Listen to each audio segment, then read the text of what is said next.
Assalamualaikum warahmatullahi wabarakatuh. Selamat pagi anak-anak ustazah semuanya. Apa kabarnya nak hari ini?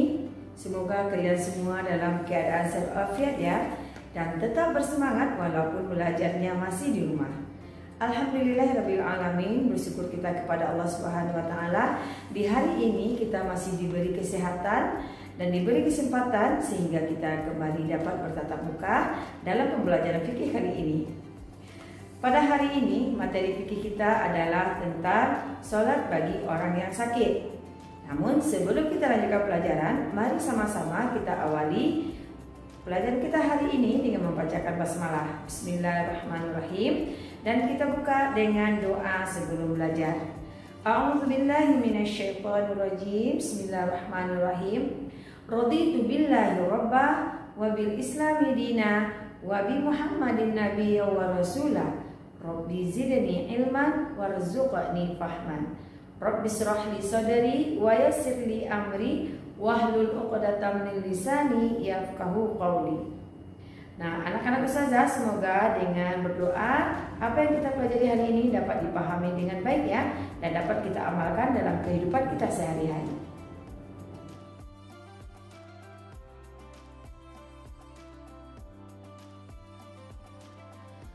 Salat adalah merupakan tiangnya agama yang merupakan rukun Islam yang kedua.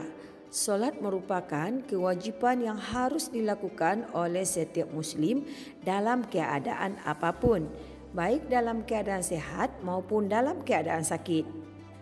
Orang yang sakit harus tetap melaksanakan salat 5 waktu selama akal dan ingatannya masih normal atau masih dalam keadaan sadar.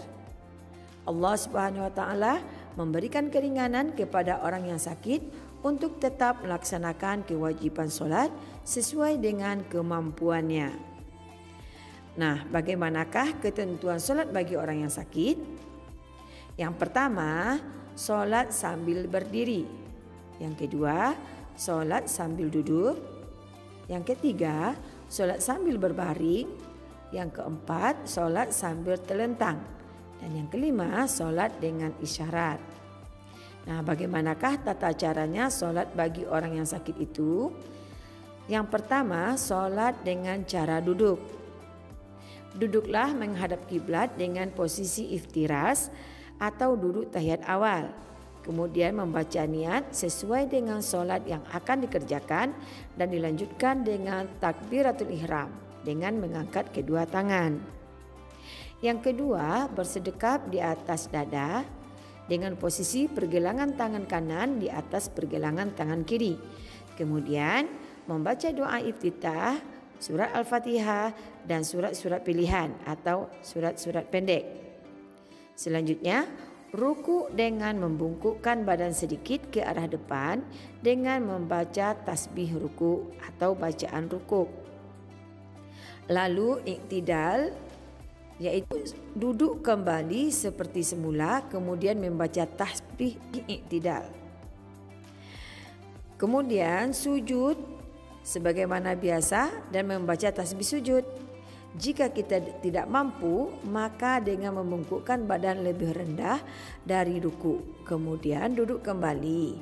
Untuk rakaat yang kedua, sebagaimana rakaat pertama dilakukan dengan gerakan ini hingga salam. Nah, berikut ini adalah beberapa gambar orang yang sedang sholat dalam keadaan duduk. Mudah-mudahan anak-anak ustazah dapat memahami ya. Yang kedua, sholat dengan cara berbaring.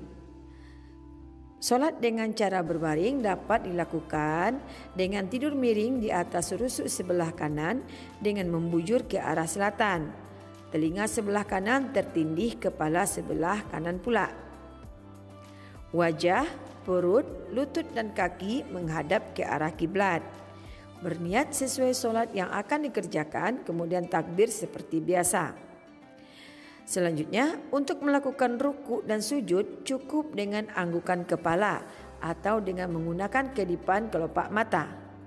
Jika semua tidak bisa dilakukan dengan anggukan kepala atau kedipan mata, gunakanlah hati selama masih dalam keadaan sadar.